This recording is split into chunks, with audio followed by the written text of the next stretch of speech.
It's been a while, huh? What is good, y'all? It's not stop no with another video. Just finished the whole uh Michelle Rivera and Frank Martin card.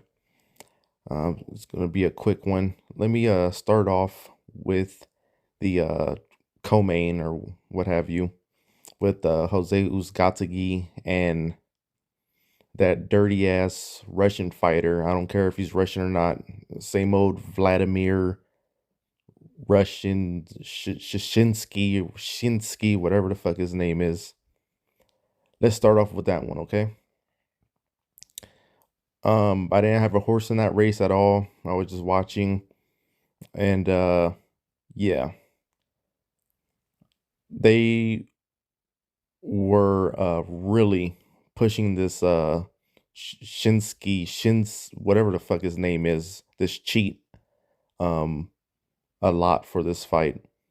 This guy was pushing, shoving, grabbing, doing whatever the hell he wanted to Uzgatagi. He would shoulder bump him in the chin. He would commence to clinching, and right after the clinch, when he initiated the clinch, he would sock him in the face, like sneak a punch in the face. Um, Finally got warned in the ninth round, uh, a little soft warning, and then finally got a hard warning. I think either 10 or 11th round. It was just all bad for Uzgatsugi. He couldn't get off because of all the fuckery that Vladimir guy was doing, and the ref was letting him do it.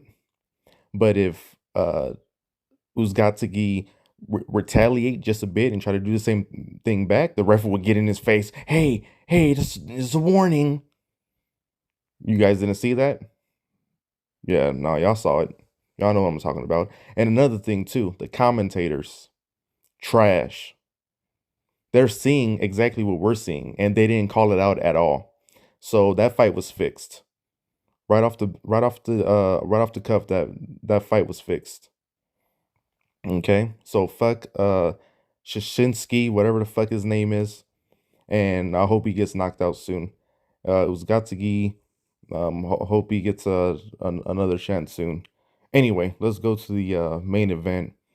Michelle Rivera versus Frank Martin.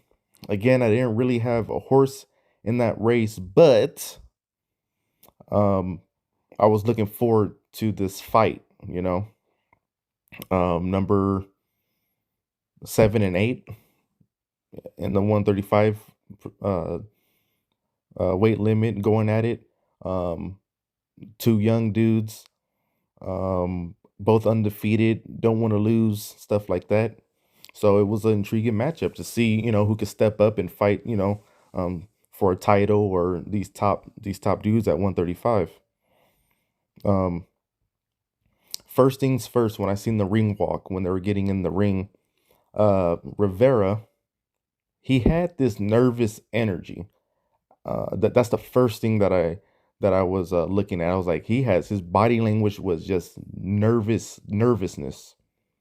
And I get, um, I've been nervous like that before getting in the ring. Everybody has been nervous like that getting in the ring. I get that, but this one was different. This one was like unsure of himself of beating this guy.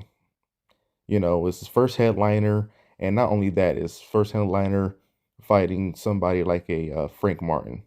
Okay. On the ladder, Frank Martin looked relaxed and ready to go, ready for war. So that's the first sign of like, I know how this is gonna go. Um, with that being said, the fight was just a one-sided fight the whole time. Um, Rivera did everything wrong, and that's what I put on my I tweeted that out.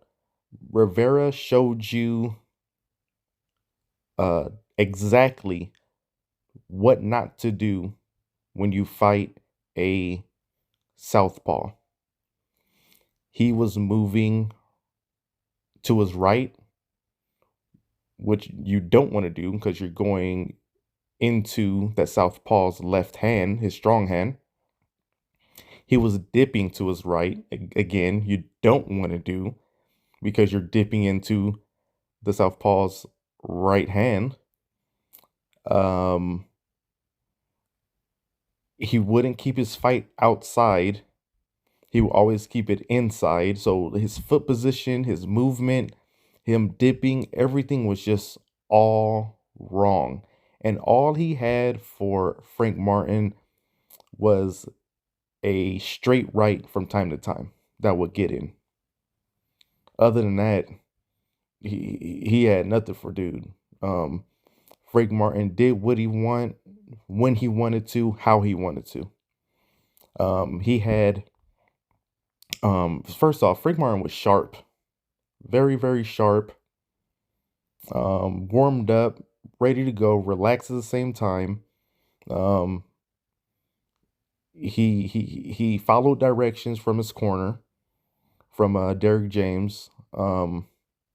He just did everything right, uh, pretty much.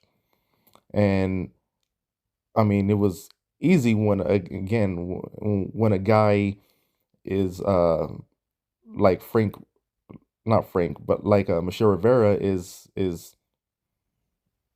playing your game and letting you get off the way that you need to get off. Um, and I think Rivera knew that if he wanted to brawl and go at him, it wasn't going to be a good night for him. He would have got knocked out because you could tell Martin was about that action. You could tell. He goes, "Okay, you want to box, and we could box all day, but if you want to brawl, I got you because you don't want the business. That's just you could tell that's what that was, and Rivera did not want to go inside. Another thing Rivera was doing. Rivera was a taller fighter and the fighter with the most reach. And why are you reaching against a southpaw who is shorter than you, who has less reach? And that's how he got caught in the seventh round, caught reaching. And all Frank did was slip the punch and obviously a left hand counter. Just in position for that left hand all night. Um, what's next for Frank Martin? Man, the sky's the limit. He's with Earl Spence Jr. and that whole team. I can see him being on Earl Spence's undercards, making a splash. And another thing too, I think he's ready for the top 135s. What I saw tonight, again, even though Rivera was giving him everything that he needed that night, these other guys won't fight like that. But I think he is. His confidence is there.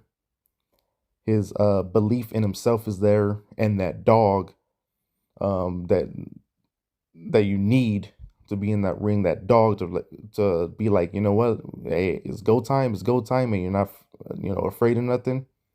It's already there. So he believes in himself. He believes in his skills and his ability, and that's what we saw tonight. And that's why I believe he's ready, because he believes he's ready. Um, that's all I got. Hate, like, comment, subscribe, the whole nine. Deuce.